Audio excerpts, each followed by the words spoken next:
Hi, this is Mike and welcome to this video in which I talk about multiple choice questions and why you need to be careful when setting them up in Moodle quizzes. So the issue came about when a student asked, well, what if I select all the options in a Moodle question or a quiz question? And so I did a bit of digging. I set up a quiz with one question, 4 options to select from.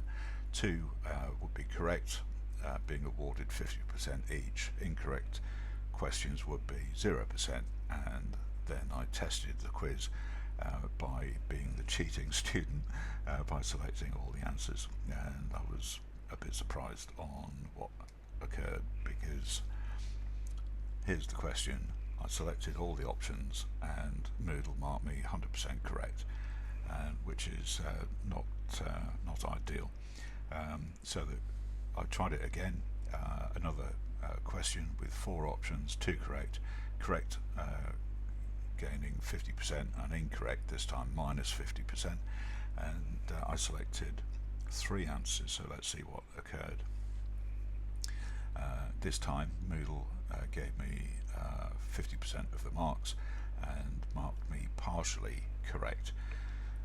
So this is not really what I was looking for either, and indeed your institution, be it school, college, university, or whatnot, might frown upon negative marking.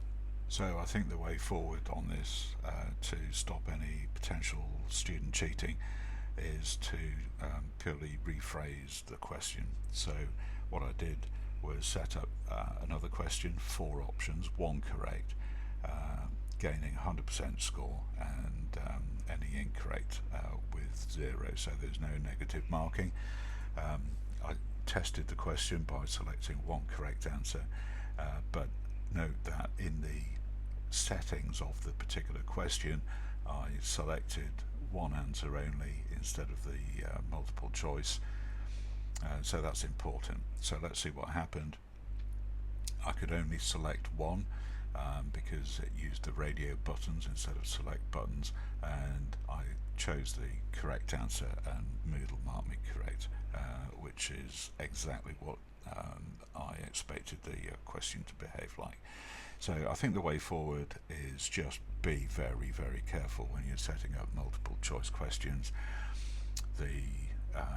The best option for you is the method at the top, where you list your options, if you like, rather than individually in the list in the question below. So that's it. Hopefully you found this useful, and if you did, drop a comment in the section, and I'd love to hear from you.